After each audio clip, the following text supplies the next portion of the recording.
অনেক মানুষ দেখবেন প্রশ্ন করে মালাকুল মউত একসাথে এতগুলা মানুষের জান কিভাবে কবজ করে, প্রশ্ন করে না? এখানে 10 জন, ওইখানে 10 জন, আমেরিকা 50 জন, বাংলাদেশে 100 জন, এক এট এ টাইম মানুষ মারা যায়। এতগুলো মানুষ কিভাবে মালাকুল মউত একা মানুষের জান কবজ করে? মালাকুল মউত আল্লাহর নবীকে বলতেছেন, ওগো নবীজি, একটা মানুষের হায়াতের জিন্দেগি যখন শেষ হয়ে যায়,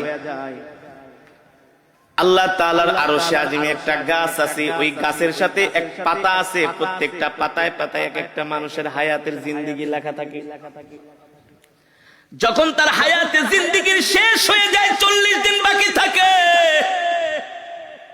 তার হায়াতের জিন্দেগির ওই গাছের পাতাটা হলুদ বর্ণ হয়ে যায় 40 দিন আগে।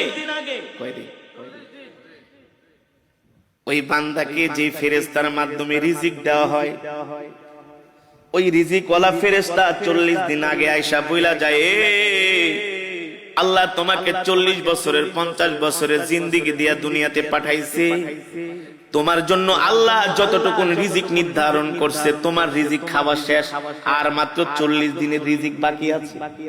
কয়দিন?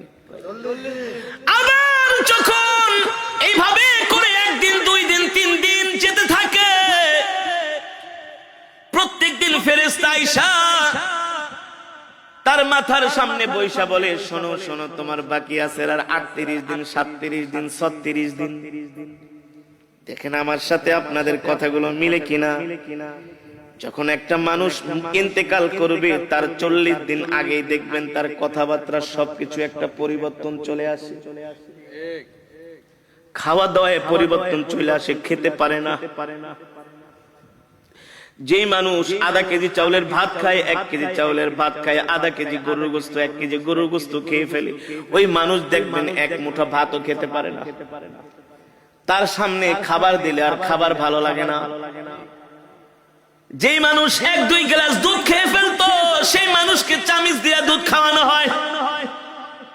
যে মানুষ 1-2 হালি কমলা খেয়ে ফেলতো, তাকে একটা কমলার খোসা মুখে নিয়ে একটু রস খাওয়ানো হয়। কারণ কি রে ভাই? কারণ কি? আল্লাহর নবী বলেন, আল্লাহ তাআলা তার জন্য যতটুকু রিজিক নির্ধারণ করেছিলেন, তার রিজিক শেষ, বাজেটে আর তার রিজিক নাই। আর মালাকুল মউত আয়েশা বলে, শোন, তোর বাকি আছে আর মাত্র 3 দিন। 40 দিনের থেকে কয়দিন? দেখবেন একটা মানুষ মৃত্যুর 3 দিন আগে তার কথাবার্তা আরো চেঞ্জ হয়ে যায়। আত্মীয় স্বজনকে দেখলেই তাকায় থাকে, এক পলকে তাকায় থাকে, দোকানের দিকে যে তাকায় থাকে, বাড়ির দিকে যায় তাকায় থাকে, সম্পদের দিকে যায় তাকায় থাকে। কারণ আস্তে আস্তে পৃথিবী তাকে ছেড়ে দিতেছে। আল্লাহ আল্লাহ, মালাকুল মউত আয়েশা বলে, তুই এখনো কি তওবা করস নাই? তোর মাত্র আর 3 দিন বাকি আছে। এই 3 দিনের বেশি আর দুনিয়াতে থাকতে পারবি না। তুই তোর গুনার জন্য আল্লাহর কাছে ক্ষমা চা। তখনই দেখবেন ওই মৃত ব্যক্তি যে ইন্তেকাল করবে, 3 দিন আগে তার সন্তানদেরকে ডাকে, কথার মধ্যে একটা পরিবর্তন, আবেগী কথাবার্তা বলে, বাবা রে, আমি যদি চলে যাই, তোর মাকে দেখা রাখিস, তোর ছোট বোনটারে দেখা রাখিস। আমি যদি মারা যাই,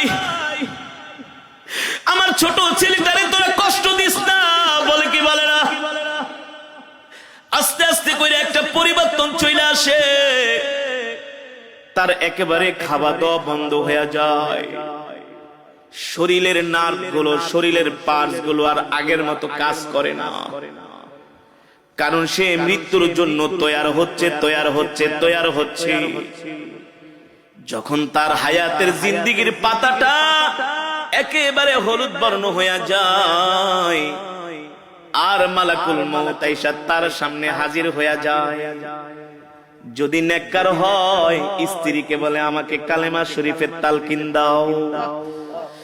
যে নেককার হবে, মুমিন হবে, আল্লাহর নবী বলেন নেককার মুমিন মৃত্যুর আগে সে জানতে পারে। এই কারণে সন্তানদেরকে বলে ওই জায়গায় আমাকে কবর দিবা, ওই জায়গাটার মধ্যে আমার জন্য কবর খুঁজা রাখবা। আর শোনো শোনো, আমার মৃত্যুর পরে বেশি দেরি করবা না, তাড়াতাড়ি আমাকে কবরে ঢুকাই দিবা। আমার মৃত্যুর পরে আমার জন্য কান্না করবা না, কান্না করবা না। যদি আমি সন্ধ্যায় মারা যাই, এশারের আগে আমাকে কবর দিয়া দিবা।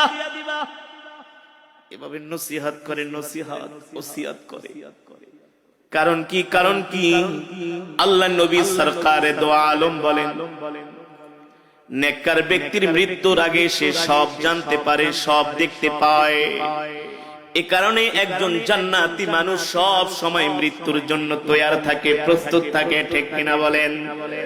কেমন তৈয়ার, কেমন প্রস্তুত? তার নখগুলো কাইটা রাখে, তার চুলগুলো কাইটা রাখে, তার লোমগুলো কাইটা রাখে, ওযু অবস্থায় থাকে। যে কোনো সময় মালাকুল মউত তাকে পাকড়াও করতে পারে। ঠিক কিনা বলেন? আল্লাহর নবী সরকার দো আলমের ইন্তেকালের আগে আল্লাহর নবী আম্মা জান আয়েশাকে বলে, আয়েশা রে আমার মিসওয়াকটা দাও। আম্মা জান আয়েশা বলে, আমি আল্লাহর নবীর হাতে মিসওয়াক দিলাম। আল্লাহর নবী সুন্দর করে মিসওয়াক করতেছেন। মিসওয়াক করার পরে উত্তম রূপে আল্লাহর নবী ওযু করলেন। আমি জিজ্ঞেস করলাম, ও প্রাণের স্বামী আল্লাহর নবী, আপনি এত সুন্দর করে মিসওয়াক করতেছেন, ওযু করতেছেন, কারণ কি? আল্লাহর নবী বলে, এ আয়েশা, একটু পরে আমার জান কবজ করার জন্য মালাকুল মউত আমার বাড়িতে হাজির হবে।